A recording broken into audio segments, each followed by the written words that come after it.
Hello students, a very good morning to all. Welcome to the TSN online classes. Today I am going to explain class 9 science chapter number 3. The name of this chapter is atoms and molecules. The first topic is laws of chemical combination. There are two laws of chemical combination. The first is law of conservation of mass and the second is law of constant propositions. Now the first is law of conservation of mass is the French scientists established the theory of law of conservation of mass. जो French scientist थे उन्होंने सबसे पहले law of conservation of mass दिया. The law of conservation of mass state that mass can neither be created or nor be destroyed in a chemical reaction. इस law के according chemical reaction के अंदर जो mass है वो न तो create किया जा सकता है न ही destroy किया जा सकता है. इन द प्रोडक्ट फॉर्म हमें उतना ही मास मिलता है जितना कि रिएक्टेंट ने पार्टिसिपेट किया है रिएक्शन के अंदर. Now the second is laws of constant proposition. Law of constant proposition state that the chemical compound always constant exactly the same proposition of the elements by mass. This law is also known as the law of definite propositions. Joseph Louis and the Proust gave this law and the law of also known as the Parsons law. तो ये जो law है इसके अंदर ये बताया गया है कि केमिकल कंपाउंड्स जो होते हैं वो किसी भी केमिकल रिएक्शन के अंदर जो केमिकल कंपाउंड्स होते हैं they contain exactly the same proposition of the elements by mass. Now इन्हीं लॉज की हम डिटेल में स्टडी करते हैं. Law of chemical combination. Law of conservation of mass state that the mass can neither be created or nor be destroyed in a chemical reaction.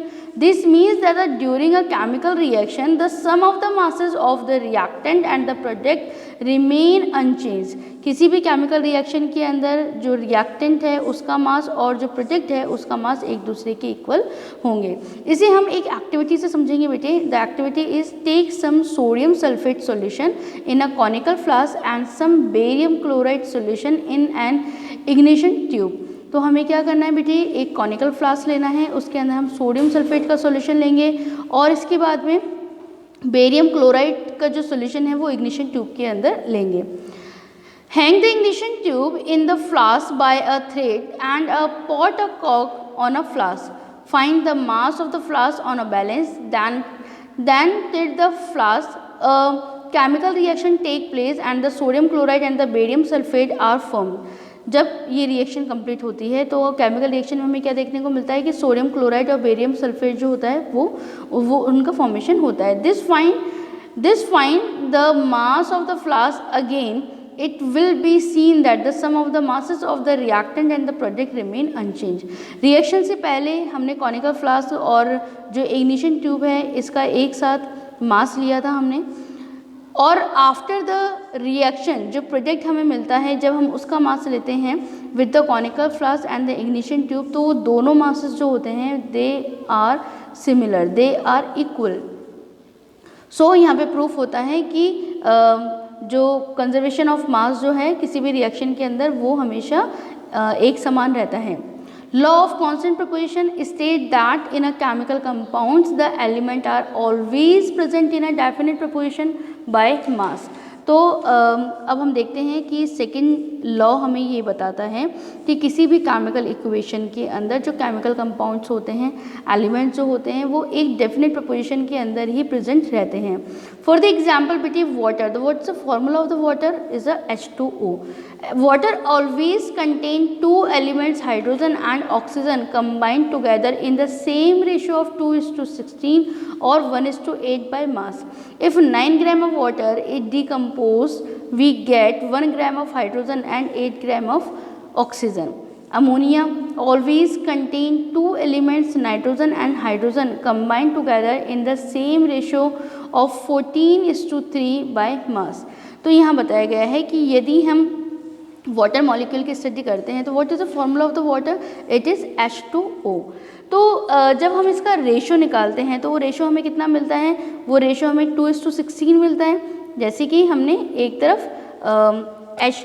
H2 और जो ratio का sign है वो और इधर हमने ऑक्सीजन लिखा। H2 के अंदर जो इसका Z का वैल्यू होता है वो कितना होता है, 1 होता है। The 1 is multiply by 2। And oxygen का कितना होता है बेटी, ऑफ कोर्स 16 होता है, क्योंकि इसमें एक प्रोटॉन है और एक न्यूट्रॉन होते हैं। तो टोटल कितना होता है, Z की वैल्यू कितनी होती है इनकी, टोटल 16 होती है। तो 2:16 हो गया। और जब हम इसको सिंप्लीफाई करते हैं 2 की टेबल से 2 1 2 एंड 2 8 16, तो हमारे पास में क्या आता है, जो मास आता है वो कितना आता है, 1:8 आता है। तो वाटर चाहे हम कितने भी मॉलिक्यूल उसके बढ़ा दें, चाहे मतलब एक लार्ज क्वांटिटी के अंदर भी अगर हमें वाटर मॉलिक्यूल्स बनाना है लेबोरेटरी के अंदर, तो उसका जो रेशो होता है वो यही रखना पड़ेगा। हमें क्या रखना पड़ेगा, 1:8 रेशो ही रखना होगा, तभी जो है वो वाटर मॉलिक्यूल बनेगा। इसी तरह से अमोनिया जो है NH3 is always contain 2 elements, nitrogen and hydrogen combined together in the same ratio of 14:3 by mass. Now the next about the John Dalton. John Dalton was an English chemist and the meteorologist and the physicist. He is also known for his pioneering work in the development of the modern atomic theory and his research into a color blindness. So John Dalton जो है वो बहुत ही प्रसिद्ध विज्ञानी रहे हुए हैं और उन्होंने डॉल्टन एटॉमिक थ्योरी हमें दी थी। तो ये it is a very important theory. और ये क्या बताया गया है थ्योरी के अंदर, उसकी स्टडी हम करते हैं। Matter is made up of टिनी particles called atoms. कोई भी मैटर होता है, कोई भी पदार्थ होता है, वो छोटे छोटे पार्टिकल्स से मिलकर बना होता है, जिन्हें कि हम एटम्स कहते हैं। Atoms are individual and can not be created or destroy in a chemical reaction. जो एटम्स होते हैं वो इंडिविजुअल होते हैं, किसी भी केमिकल रिएक्शन के अंदर न तो हम इन्हें क्रिएट कर सकते हैं, न ही हम इन्हें डिस्ट्रॉय कर सकते हैं। Atoms of given elements are similar in mass and properties. जो एटम्स होते हैं उनमें जितने भी एलिमेंट्स जो हैं उनमें उनकी जो वो एक डेफिनेट मास और उनकी जो प्रॉपर्टीज़ होती हैं वो एक डेफिनेट प्रॉपर्टी होती है, उसी के अंदर वो प्रेजेंट होते हैं। Now atoms of a different element have a different mass and the properties. Different element जो होते हैं उनमें उनके डिफरेंट मासेस होते हैं, उनकी प्रॉपर्टीज़ डिफरेंट होती हैं। Atoms combine in small whole number ratio to form compounds.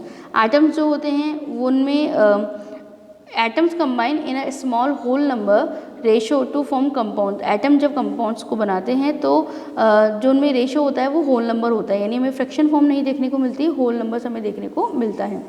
In a given compound the relative number and the kind of atoms are constant. कोई भी कंपाउंड हमें दिया हुआ होता है, उसके अंदर जो रिलेटिव नंबर होते हैं और काइंड ऑफ एटम्स जो होते हैं दे ऑलवेज इज कांस्टेंट, वो हमेशा कांस्टेंट होते हैं। Now what is atoms? Atoms क्या होते हैं बेटे? An atom is the smallest particle of an element that may or may not exist independently and retain all its chemical properties.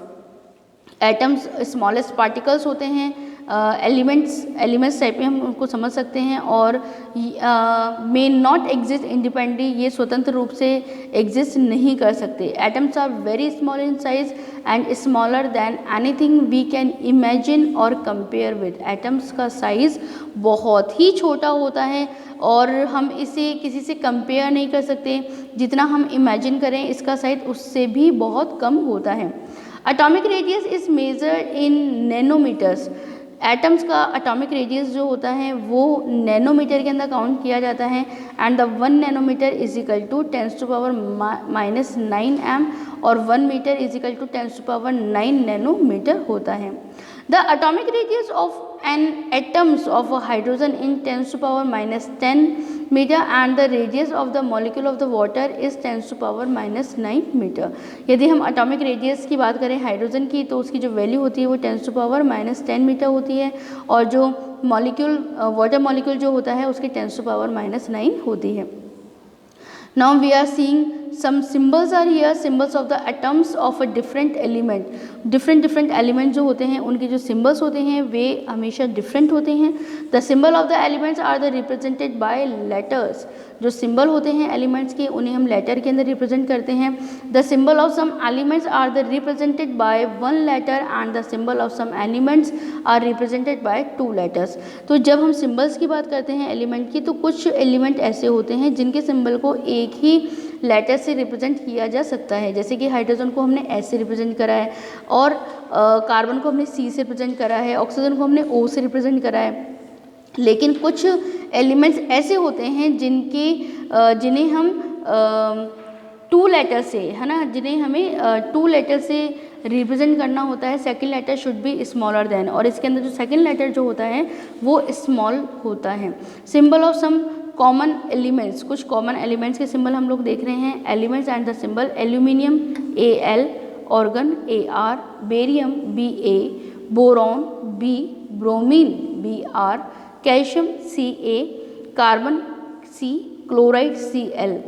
Now copper is represented by Cu, fluorine is represented by capital F, gold Au, hydrogen H, iodine I, iron Fe, lead Pb, magnesium Mg, and the nitrogen is represented by capital N, oxygen represented by capital O, potassium represented by K, silicon represented by Si, silver Ag, sodium Na, sulfur capital S, and uranium capital U.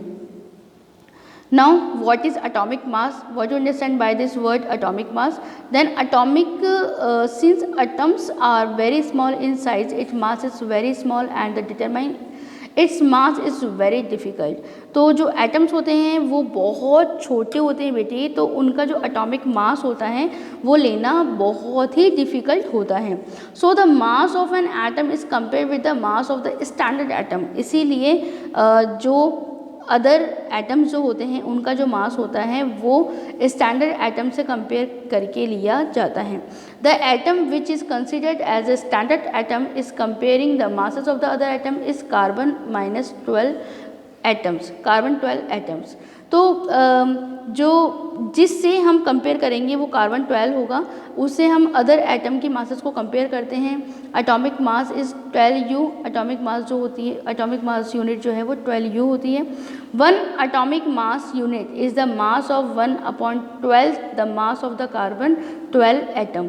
सो यदि हम atomic mass की unit की बात करें तो the mass of the 1/12 the mass of the carbon 12 atom. The atomic mass of an element is defined as the average mass of the one atom of the element compared with the 1/12 the mass of the carbon 12 atom. Atomic mass of the some elements is the hydrogen 1, carbon 12, nitrogen 14, oxygen 16, sodium 23, magnesium 24, aluminium 27, sulfur 32, chlorine 35.5 and the calcium 40. तो इसमें हम क्या करते हैं बेटे, atomic mass निकालने के लिए जो न्यूक्लियस के अंदर प्रोटॉन और न्यूट्रॉन की जो संख्या होती है उसको हम ऐड कर लेते हैं। जो number of the neutron and the number of the proton will be added, तो जो हमारे पास में अमाउंट आता है, जो नंबर हमारे पास में होता है वो उस एटम का एटॉमिक मास कहलाता है। ठीक है। Now the next topic is molecule and I will be explain you this topic the next part of this chapter. Thank you very much, students.